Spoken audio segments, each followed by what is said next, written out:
Music, perhaps by Shirley Bassey, perhaps by Adele, or perhaps, knowing my co-presenter Dominic Sandbrook, by Duran Duran. Then Paul McCartney and Wings, surely. A familiar theme strikes up. We're looking down the barrel of a gun. Dominic appears from the right of the frame, dressed in a smart black tuxedo, strides across a white background before, bang! He swivels and shoots the camera, holding the pose. Red trickles down. Cue stylized title card, which reveals the words, "The rest is history." Welcome to the show, Dominic. Do you fancy yourself as James Bond? I actually, to be honest, I see you as more a kind of Le Carré figure, Tom, lurking in the background. Everything about that introduction has been quite offensive. From the sort of parodic tone with which you did my Bond-like appearance, to then the implied comparison with George Smiley. And of course, the truth is, we all fancy ourselves as James Bond, don't we? But if you ever read those Smiley books and there's that sort of description of him, the sort of shabby man in the Mac trudging from library to library in the pouring rain, I mean, that basically is the life of a historian. But you see, I wouldn't even be George Smiley. Wouldn't you? Who'd you be? I'd be so useless. I'd miss all the key clues and kind of end up shot by Carla in some back street or something. However, fortunately, we do have, as our guest today, and our theme, as you probably guessed by now, is history of espionage, history of spying. We do have someone who knows pretty much everything there is to know, not about the fiction of spying, but the reality, even though his books are in many ways more gripping than fiction. And it is, of course, Ben MacIntyre, author of Agent Zigzag, Operation Mincemeat, Spy Among Friends, among many others, one of which, Ben, was The Spy and the Traitor about Oleg Gordievsky. And I name-check that because it was the most recent of your books I read. And I read it last year in a wintry St. Petersburg. And it was the perfect fit of subject matter to location. So, Ben, thanks so much for coming on to The Rest is History. Delighted to be here. Thank you so much for inviting me. I'm looking forward to this. We've been talking about both James Bond and George Smiley. And I guess for us in Britain, there is a risk that we tend to see the history of espionage almost entirely in fictional terms. Do you think that's true? I think it's true. I think it's also true that there is a strange and enduring link, I think, between British fiction and espionage, because it's no accident, I think, that many of the greatest novelists of the 20th century were themselves spies. You've mentioned Ian Fleming and John le Carré. They were both in intelligence, but there are many more. Somerset Maugham, John Buchan. But there are, I mean, almost, it's an uncanny link, I think, because I think in lots of ways, the work of espionage is not so far removed from the work from what novelists do. You try to imagine an artificial world and you try to lure other people into it. And the better you are able to frame this artificial imaginary world, the better spy you're going to make. Graham Greene's another brilliant example. They all learned the trade of fiction, I would say, through espionage. So I think it's no accident that the two are, particularly in British culture, deeply intertwined.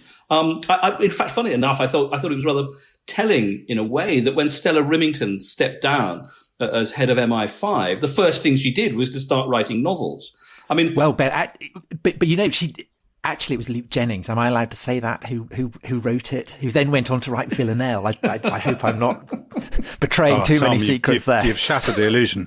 But Ben, doesn't that then raise a question? So if you think about a book like Graham Greene's Am, Man in Havana or Le Carré's The Tailor of Panama, which is kind of inspired by that, there's a sense that the whole thing, I mean, without giving the sort of those books entirely away, there's a sense that the whole thing is a fiction. That the spy is selling a fiction to their superiors, a fiction of what's happening in the country, but also a fiction of their own influence and the fiction that spying matters. I mean, does it matter? I mean, lovely that you mentioned Our Man in Havana, because of course Our Man in Havana is directly based by Graham Greene on a real intelligence case. It's based on the Garbo case. Now, the Garbo case was this extraordinary double agent in the Second World War. His real name was Juan Pujol. He was a failed Spanish chicken farmer, believe it or not, who turned up in Britain. Well, he actually was brought to Britain by MI5 in the end.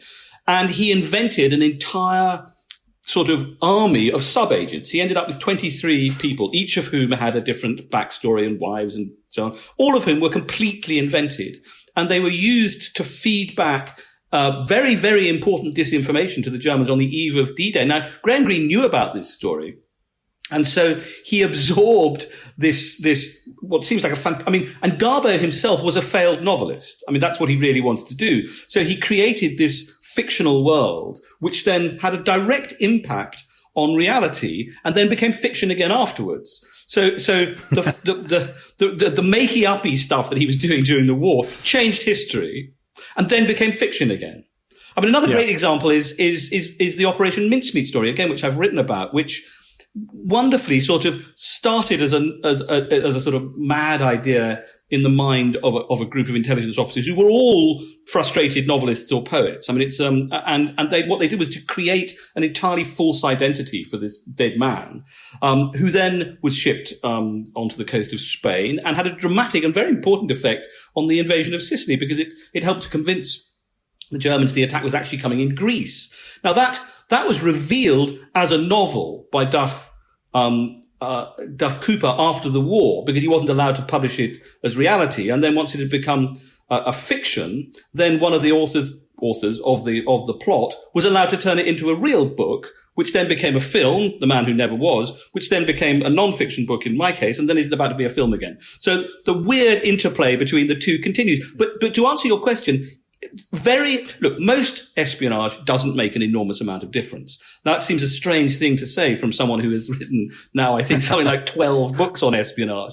But because most espionage cancels itself out.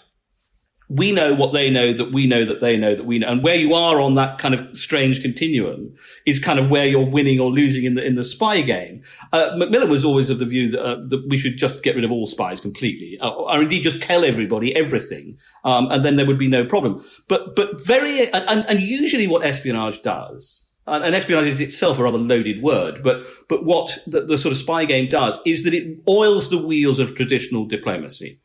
It allows access sometimes to important information that makes us safer when it works and makes us radically more unsafe when it doesn't work. I mean, so let's think of the Gulf War. I mean, when intelligence is privileged beyond what it is worth, it can be catastrophic.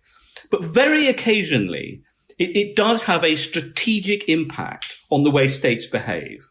And Operation Mincemeat is a good example. The D-Day deception is another very good example. I mean, without the success of that spy operation, would the Normandy landings have worked? Well, possibly. Would there have been greater bloodshed? Absolutely, certainly. Ben, just for the benefit of those who are not familiar with either of those operations, could you just sketch out exactly what those two operations, they're both in the Second World War, and they're both, as you say, kind of almost fictional projects designed to deceive the Nazis into thinking something's going to happen that doesn't? With pleasure. I mean, in order, Operation Mincemeat was an attempt to persuade the Germans that instead of landing in Sicily, the great Anglo-American armada that was setting off from North Africa, that instead of aiming for Sicily, which was the obvious target, that whole flotilla was heading for Greece. And it was a very complicated general deception plan, but the key element of it was what sounds like a completely bonkers idea, which was to get a dead body. And in fact, the idea, here's another link, comes from Fleming. Because Ian Fleming, when he was assistant to the head of naval intelligence, was asked to come up with a list of ruses, one of which he produced something called the Trout Memo. And the Trout Memo was so called because he compared catching spies and the whole work of espionage to fly fishing. And number 51 in this list of totally mad ideas was, let's get a dead body and drop it somewhere where the German spies will find it, because a dead body is more believable than a living person. And so they did exactly that. They found, totally illegally, they found a dead body in a warehouse in King's Cross. They turned him, his real name was Glyndwr Michael, but they turned him into someone completely different. They turned him into a major in the Marines, and they equipped him with a uniform and a backstory and everything that you would if you were a novelist. And also with key counterfeit papers, letters from senior commanders that indicated quite clearly that an attack was looming in Greece, and that the Sardinian campaign was a complete feint. And they took this body and they shipped it ashore on the coast of neutral Spain, where they knew that a particularly effective German spy was operating. And it worked. Astonishingly, because of the Bletchley Park intercepts, you can follow this lie as it goes from the south coast of Spain to Madrid, Madrid to Berlin, Berlin to Hitler's headquarters, and then straight down the gullet of the German high command. And it worked. I mean, they moved considerable numbers of troops from one side of the Mediterranean to the other. So that's the bizarre Operation Mincemeat story.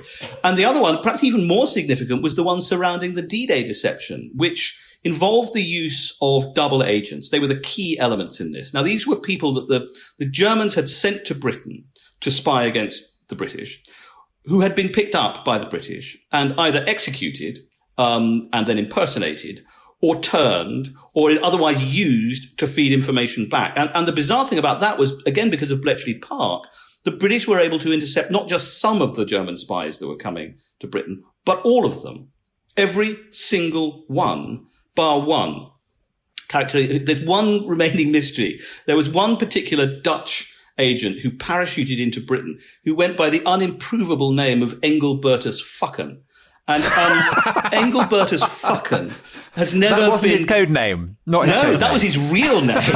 God knows what his code name was then. I mean, what That's a such a gift. Bond What a film gift name, to isn't a it? novelist. But so he was found, Engelbertus, I'm going to say it again, Engelbertus Fucken was found in a bunker in Cambridge, and nobody knew how he'd got into Britain without being caught. And it put a real panic through MI5 because he was the only one. But otherwise, they'd captured a lot of them.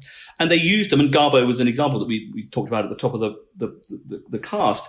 But there were a whole set of others. There were 5 essential ones, and they used them to send information indicating this time that the obvious target, which was Calais, was the target. So it's the reverse, if you like, of the Sicilian deception.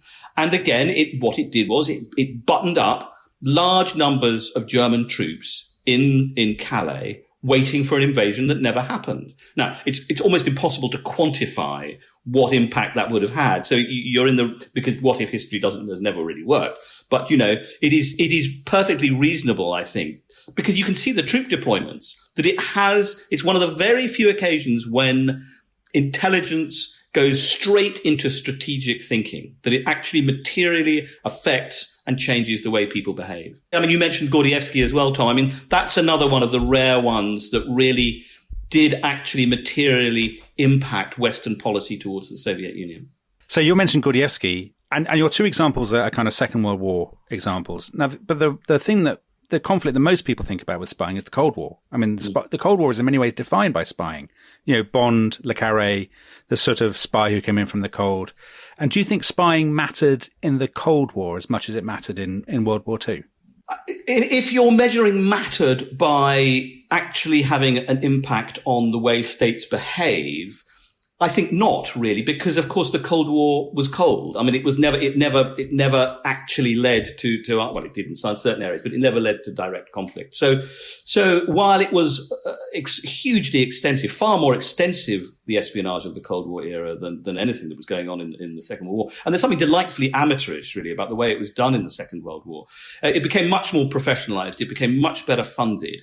Did it have a profound impact? Rarely, I think. But with that question may not have been fully answered yet, because of course, a lot of the archival material is still closed up. But there are, and Gordievsky is a very good example. I mean, that's a really good example of a spy who was able to inform his masters, in this case, MI6 and the CIA, able to inform them what the enemy was thinking. And that's the critical element of espionage. If you can get inside the head of the opposition and not only find out what he's doing, but what he's planning to do, you're a big step ahead. And what Gordievsky did, Gordievsky was a career KGB officer. I mean, he'd been born into the KGB. He was a very good KGB officer, in fact. He sort of came with the blood, really. But in Copenhagen in the 60s, he turned. And he turned really almost entirely for ideological reasons. Again, a very rare thing in espionage. Most espionage is about money. Most people are in that world, particularly agents, are motivated by cash, cold, hard cash. That wasn't the case with Gordievsky. He decided, and he's a highly intellectual man, he decided that he was serving a brutal, repressive regime, and that he really needed to, to flip to the other side. So Gordievsky was turned, and for a decade was passing information to MI6 and the CIA. That was going straight to not just Downing Street, but it was going to the Oval Office. It was going straight to Reagan's desk. And it is clear that some of the things he was able to reveal materially changed the way that Reagan and Thatcher perceived the Soviet Union. And in many ways, he sort of paved the way for the beginning of the end of the Cold War. And I'll just give you just one example. There are two terrific examples. One is that Gordievsky ended up as the sort of designated head of the KGB in Britain, which meant that he would have access to the crown jewels, really. He'd have access to everything the KGB was doing in this country. And when Gorbachev visited, the famous visit in December 1984, Gorbachev's job for the KGB was to draw up a memo of what Gorbachev should say to Thatcher. Now, that memo was actually, of course, drawn up by MI6. And so you have a unique situation here where one spy is advising both sides on what to say to the other. So when Thatcher emerged from that meeting saying, this is a man we can do business with, well, there was a very simple reason for that. Gordievsky had rigged the business. I mean, the whole script had been written beforehand. So that's just an example of how, and that's a small way that the sort of the minutiae of relations between states can be materially affected by espionage. But Ben, I mean, a much bigger one, and on the whole question of does spying affect things, is that it's Gordievsky, isn't it, who tips Thatcher and Reagan off that, what was it, in 1983 with Operation Archer, this NATO attempt to simulate a nuclear attack, that the Soviets thought that this was genuine preparation for a first nuclear strike by NATO. Absolutely. And the world came teeteringly close to nuclear war. So, I mean, that then has a seismic impact on the way that Reagan ultimately thinks, we've got to denuclearize. Hugely important and much forgotten, actually, the whole Abel Archer story, which was terrifying, actually. I mean, some historians think, and I think there's a good argument for this, that it was the closest the world came to nuclear Armageddon since the Cuban Missile Crisis. And it's almost completely unknown these days. It's beginning to sort of emerge. And what Gordievsky was able to explain to his handlers in London and then passed on to Washington was that this was, if you like, it was genuine paranoia on the part of the, if you can have such a thing, on the part of the Kremlin, that the Kremlin genuinely believed that this, the build-up, particularly to this defense operation, which was just a practice run, really, was being perceived as the real thing in the Kremlin. And you can see a dramatic change in the rhetoric and the posture of Reagan and Thatcher from that moment. They realized that they were being perceived as the aggressors, which they'd never really thought of themselves as. And you can start to see a gentle thawing that then continues right till the fall of the Berlin Wall. And it's absolutely fascinating. But you can argue that Gordievsky played a signal part in making us all safer, in preventing an appalling misunderstanding, if you like. And that came from being able to point out what was actually going on inside the heads of the sort of gerontocracy that was running the Soviet Union at that point. But Gordievsky also raises a really interesting question, which is there actually in a lot of your books, certainly the Cold War ones. It's about that dividing line between the spy and the traitor. Because, I mean, Gordievsky was a traitor to his country. I mean, he's a hero to us, and he's viewed as such. And you've obviously written about Philby and Kim Philby and Agent Sonia, your most recent book. And a lot of these people, I mean, what's fascinating about them to me is they're so ambiguous. Are they heroes or are they, how do you deal with that? Well, yes. I mean, I think that, yes. I mean, our hero is their traitor is our hero. Gordievsky himself would utterly reject the notion that he betrayed anybody, but his KGB colleagues, many of whom I interviewed for that book, regard him as we regard Kim Philby. That he was a rank, whatever you felt about the regime, their argument is on a human level. I mean, many of them said to me, look, we all felt that the Soviet Union was troubled. It was all going down the pan, but only Gordievsky decided to betray. Only he decided to turn around. And so the ambivalence in that title is completely intentional, that the spy and the traitor. I think there is a distinction to be made, though. And in the end, Philby and Gordievsky are the obvious comparisons. There is a difference, though, and the difference in the end is a sort of moral one. Kim Philby was serving a brutal, repressive Stalinist regime that was murdering millions of people, and he knew it. I mean, he was in a unique position, Kim Philby, as an MI6 officer on the Soviet desk, to know what was really happening. He couldn't claim ignorance about what was going on. Gordievsky had seen both sides, and he sharp contradistinction, decided that one side was on the side of right and one wasn't. So there is an important moral distinction in the Cold War. And then there is a sort of much more practical element, which is that Philby was responsible for the deaths of many, many hundreds of people. He knew that the people he was tipping off the Soviets to were going to be executed. They weren't even going to be tried. Gordievsky made it a central part of his agreement to work for MI6 that there would be no bloodshed as a result of what he was doing. And so there are different systems. You know, the people that Gordievsky identified to the West as being Soviet moles were tracked. They were eventually arrested. They were tried, and in some cases they were put in prison. On the other side, those that were identified by Philby and others working for the Soviet Union were rounded up, tortured, and shot. I mean, so there is a practical difference in that as well. Ben, I feel we're almost just skimming the surface here, but we've already time for a break. So we're going to have a short interlude, and then we'll come back. And I've got a question for you following on from that, what you were just talking about.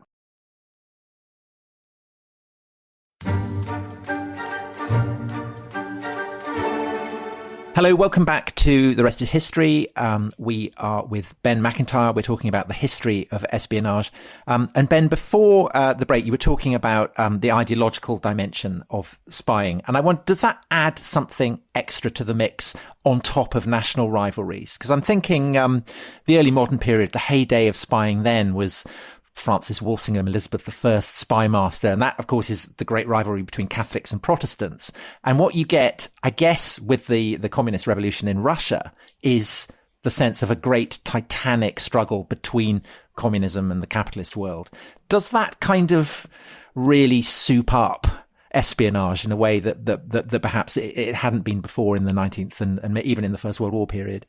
Undoubtedly, because you have you have a sort of Manichaean struggle between these two world ideologies, both, let's be honest, bent on world domination. I mean, you've got when the stakes don't get much higher and thrown into the mix in the Cold War, you also have the possibility of global annihilation added in as well. So you've got, the stakes are incredibly high. And it's one of the interesting things really about modern espionage is that although it does have an ideological dimension, if we talk about Islamic fundamentalism and so on, but much, as it were, domestic intelligence is really about nationalism now. It's about the projection of sort of power by other means. It's not really a massive ideological cleavage. I mean, Alex Younger recently, former head of MI6, was saying, Russia is the main threat. And that is probably right in an espionage world, but it's not really an ideological conflict. It's about projection of power and influence and economics in a huge way. So I think, yes, I mean, one has to be a bit careful of ideology though, because we were talking about Kim Philby, and Kim Philby was famously the most infamous of the Cambridge Five spies. And he was a communist as a young man who had signed up in the 30s with the predecessor of the KGB and then did unbelievable damage to MI6. And he always painted himself as a sort of ideological warrior and crusader. It's not quite accurate, that. I mean, he certainly was a committed communist to begin with, but over time, many other influences, and this is true of many spies, came to inform the way he behaved. And they included hubris, ambition, and the drug of espionage. I mean, the drug of secrecy is a very strong one. It's very toxic, and it's very difficult to give up once you've tasted it. And, a sort of certain macabre love of adventure too, and a kind of a resilience and a sort of, somebody once described it as the ruthless exercise of private power. I think that comes very close to describing a lot of the motivation, which is out with any kind of ideological commitment. And it's my firm conviction that by the time he sort of went into exile in Moscow, by the time he escaped Kim Philby, he really didn't believe in communism anymore. He was just hooked on the game, and couldn't give it up, and the romance of it. So again, in a way, that takes us back to the whole, it's an imaginative business, espionage. And once you've sucked yourself into that story, and you've become, as it were, an actor in your own drama, it's very hard to stop. So I think while there are ideological spies, they're quite rare. Gordievsky is a good example. He's someone who still today exudes a kind of sense of his own moral rectitude in doing what he did, that he feels he was on the side of right. It doesn't make him sometimes an easy character to deal with, because zealots are often not easy companions. But he's very rare. I mean, those people who are purely motivated by a belief are hen's teeth in this world. All the people we've talked about so far, Ben, have been men. But obviously there's a huge fascination with female spies, the kind of Mata Hari archetype, and the sort of James Bond, the spy who loved me, this sort of glamorous agent. And your most recent book, Agent Sonia, is about a woman who's not, I think, a terribly glamorous character. Are women more effective? Dominic, we should name check a JHGS, one of the on Twitter, who's actually asked us on that very question. Exact question. Which female spies in history he says which female spies deserve to be depicted in film. And maybe you could, maybe Agent Sonia would make a great film. But my question was really, do women make better spies because they're less likely to be suspected, do you think? Because our archetypes are so often male. Well, that is undoubtedly the case of about Agent Sonia, whose real name was Ursula Kaczynski. Her story is absolutely extraordinary because, yes, there have been women spies throughout history from Mata Hari onwards. And before actually, but they tend to be agents. They tend to be people recruited by men to do a specific job. They're couriers, and this is true of the SOE agents in the Second World War.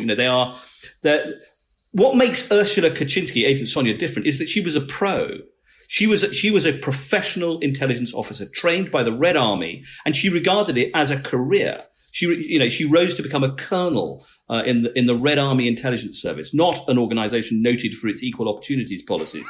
And she's, I don't know of any woman who rose so high in any intelligence service in the 20th century. So it makes her pretty unique. But her gender was in many ways her most powerful weapon, because she knew, given the prevailing views of the time, that a mother with 3 children and a husband, in her case, baking scones in a tiny village in the Cotswolds, was not going to be suspected of being a sort of super spy. And she played that card ruthlessly and absolutely brilliantly, because when MI5 did finally get round to realizing that something was going on, they picked up the radio signal. She built a very powerful radio transmitter in the privy in the back garden. And the radio interception service was picking up the signals. And they did eventually come to interview her. And she was absolutely brilliant. I mean, these 2 men with long moustaches and trilby hats turned up at the front door, and she knew exactly who they were and what they were up to. And she said, "Oh, shall I get my husband?" she said, and went back to sort of baking a birthday cake, which she'd been making. And the MI5 report as a result of that meeting is utterly brilliant and very funny in retrospect, because it says, well, it can't possibly be Mrs. Burton because she's far too busy with her domestic duties to be involved in any kind of espionage. And Ursula knew exactly what she was doing. I mean, and she's very funny about it. So, Ben, presumably the best spies are the ones who are not going to be featuring in your books because we don't know who they are. I mean, would be the kind of logical implication of that. Well, you're right, actually. Well, but there are so many different sorts of spy. I mean, if you're talking about sleepers, if you're talking about, as it were, what the Russians used to refer to as illegals, people who are implanted in foreign countries usually under civilian cover, in order to sort of absorb into the local populace and then be deployed. And everyone does this. I mean, the Russians were particularly good at it. They had a whole section of the Lubyanka that was used to create false identities to implant people in foreign countries. And some of your listeners will have watched The Americans, that series about an apparently normal family who are actually sort of Soviet spies. It's fanciful, but it's also not that far from reality. I mean, right up until the present day, there are sleepers among us. They come in different forms. It's not quite the same. There isn't that rigid ideological iron curtain that you need to get around in order to plant your spies. But believe me, they're among us. And Gordievsky is of the view that there are more illegal spies of different shapes and sorts operating in the West than at any time, including the height of the Cold War. We've got 2 questions I'd like to pair. One from Kelvin, and he asked, what are the examples from history, if any, where spies made a definitive difference to a war course of history? And we've kind of touched on that already. But then there is There's also one from Arif Mahmood, who asks, how important was spy Kermit Roosevelt Jr.? Historian Hugh Wilford describes him as being among the most important intelligence officers of their generation in the Middle East. Kermit Roosevelt Jr., I think, was the grandson of... Yes, grandson. Yeah. And key player in the American kind of establishment of American supremacy in the Middle East. And the reason I ask that I pair those is that there is obviously a temptation, if you were looking for spies, to find them, and perhaps to overemphasize the role that they play. And I guess that MI6 had this reputation perhaps up to the 50s, maybe in Iran still does, and the CIA definitely does. The idea that everything that happens in the world happens because people in Langley are pulling strings. That's right. There's a hidden hand behind everything. And you're right. I mean, one shouldn't look for yes. I mean, I think that one has to take that into perspective. Just to answer the first question, I mean, one of the sort of world-changing events, and I should have mentioned when we were talking about the wartime stuff, is the Bletchley Park intelligence operation, because of course that was had a dramatic impact on the way the war was fought and the way the war was shortened. It's still debated how much it was shortened by, but there's little doubt that it shortened the course of the war. That's a brilliant example of when intelligence really does matter. You know, it makes a huge difference. Of course, that's a different kind of intelligence from what we were talking about. We were talking about human intelligence, which is individuals dealing with other individuals and extracting secrets from them or misleading them. Signals intelligence, which is what Bletchley Park is, and what is the preponderant form of intelligence today, is about messages. Today it's about emails and texts and intercepting, Facebook messages and so on.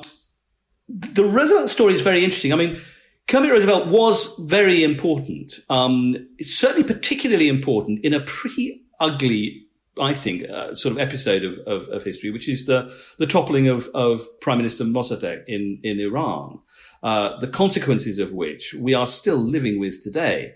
And if you want to know why the Iranians feel so strongly about Britain, it really does go back to the entirely justified belief that a democratically elected leader was deliberately ousted by a CIA MI6 combined plot. And it's a pretty disgraceful episode in many ways. I mean, again, one can't indulge in what history, but it did not have the effect that the West wanted it to have, and it eventually drove Iran in a completely different direction. So yes, he was important, but perhaps not in a way that one would necessarily want to celebrate. It's quite interesting that those files have yet to be released on exactly what MI6 and the CIA were up to and the extent to which they were involved. And you say that, that there is a tendency to over-celebrate spies. And that is undoubtedly true. But there is a real conflict within the intelligence world itself about whether these stories should be told at all. Because, of course, MI6, like the SAS, trades on its own secrecy. Likes the idea that you're not going to find out what it's really up to, because that's how it recruits more people and that's how it engages agents who believe they're never going to be exposed and their stories are never going to come out. But that conflicts with the fact that they're frightfully proud of what they do, and also they have some great stories to tell. MI5, the Internal Security Service, is much more open about its past. It's much more prepared. I mean, it is indeed prepared to declassify its files. MI6 never declassifies its files. There is no declassified MI6 archive anywhere. But the time is coming, I suspect, when, this sort of like conflict within sort of the intelligence philosophy itself is going to be writ large, because we don't really like secrecy anymore. We don't approve of secrecy, and we associate people keeping secrets with people having something to hide. And so I think eventually MI6 will be forced to put all of this out there. I mean, there's a sort of selective attitude to it. I mean, they were very interesting about the Gordievsky story, of course, which was an MI6 run operation. And while they would not let me see the files, despite begging on my part for a long time, they were prepared to let me interview every single MI6 agent who was involved in that story, which technically they're not supposed to do. I mean, in theory, each one of them was breaking the Official Secrets Act. Hey, it's a story that MI6, oddly enough, rather likes, because it really works for MI6. Had they not achieved what they had achieved, you would never have heard of Oleg Gordievsky. And Ben, looking further forward, we've got a good question from the Lundy Project. He says, or he or she says, in the 20th century, spying was all about human capital. So there's your Gordievskys and your Agent Sonia and your, and your Operation Mincemeat and so on. So it's all about individual human beings who you've got on your side, who you're trying to turn, and all that kind of thing.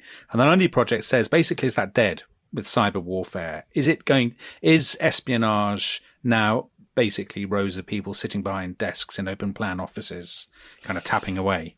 There is no doubt that the lead intelligence agency in this country, as it is in most countries, is now GCHQ or the equivalents. That is where the hard grind is being done. Although I was incredibly flattered. I was given a tour of GCHQ the other day, and one of the programs they have for training people on how to create false identities online, which of course you can do. I mean, we imagine that it's the same process, really. You can create an avatar online. In fact, in some ways, it's much easier to do. You can give them a backstory, you can give them a false history, you can give them Facebook, you can give them, it's called, to my intense pleasure, it's called Operation Mincemeat, the training module that they go through to try and create these things. Yes. I mean, signals intelligence, SIGINT, is now the lead operation. But signals intelligence doesn't really work without human intelligence. And human intelligence is a vital adjunct to signals intelligence. So let's go back to the war again. The Bletchley Park secret was a signals intelligence victory, but it was achieved by human intelligence, by individuals, in many cases, stealing the secrets, the Enigma secrets, in order to do it. And the same is true today. You still need human intelligence. It doesn't really work without human intelligence. So say you know that there's a particular individual in Raqqa who is using his mobile phone to send messages that you need to break into. You still need someone in Raqqa to identify him. You still need somebody in that cafe able to say, it's that guy over there. He's on the phone now. So the human and the technological always intertwine. And although it's a strange rivalry within intelligence, the human people don't really like the SIGINT people, and it's a ridiculous rivalry, as it is between MI5 and MI6. Nonetheless, they all admit when they're in calmer moments that they can't operate without each other. And so increasingly, intelligence officers in this country and around the world are expected to be able to do the technical stuff as well as the human stuff. You've got to have both. So the idea of this specialization is really going, I think, and modern spies they can all code, believe me. They understand their way around the inside of a computer. And it's quite interesting the way that the two elements are no longer, I think, distinct in lots of ways. They are regarded as one portmanteau skill, if you like. And is there a particular spy story that has never been told that you would love to tell, that you think matters? You can't tell, Dominic, or he'll be shocked. I can't tell you because I'd have to, obviously I'd have to kill you. Look, I think there are. I know there are, actually. There are plenty of Cold War stories that haven't yet come out. The very fact that we don't know them is probably evidence that they're really very good, and I don't think Gordievsky was alone. In fact, I know he wasn't. I know there were characters on both sides who were having a similar impact. It's difficult though, because as I've said, finding the documentary material for this stuff, the more modern you get, the harder it is to lay your hands on. And to write sort of narrative non-fiction stories, which you kindly said at the beginning, I try to make them feel like novels, but yet they are completely true. I never make anything up. There's not a word that is invented in there. If I say the sky was blue that day, the sky was blue that day because I know it. That's harder, much harder in the modern times, because I rely very heavily on letters and postcards and poems and diaries and photographs and all that kind of tangible stuff that allows one to do the sort of warp and weft of the daily life of these people. In modern times, it's going to be really hard for historians in the future, I think, particularly intelligence historians, to try to get the material because nobody writes it down in the same way. The evidence isn't there. And one of the impacts, and one has to admit this, of a more declassified world where these secrets are coming out is that the intelligence services weed their files really carefully. Or don't write it down, I suppose. Or don't write it down. Don't write. I mean, or put it. A lot of it is in very ephemeral form. I mean, we imagine that every text message we send and every email we receive is somehow being archived. Well, it's not. And so there isn't. I'm so lucky in a way because the period that I cover, there's almost always a box in the attic filled with something that somebody can let me get my mitts on and then plunder. That's not going to be the case, because none of us keep our emails, none of us keep and getting hold of them will be very, very difficult. So the more modern it gets, really, the tougher it becomes to tell these stories with the detail that makes them work, I hope.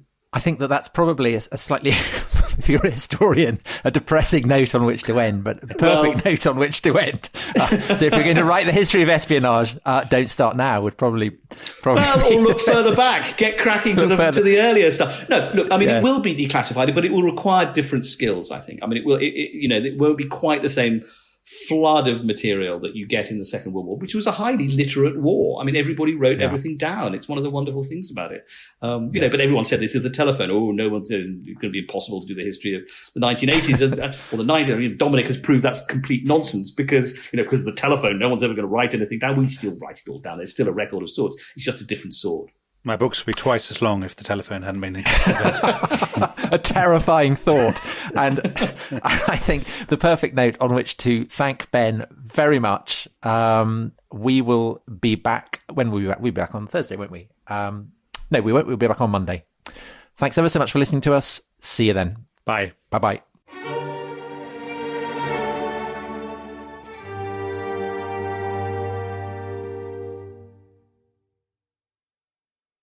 Thanks for listening to The Rest is History.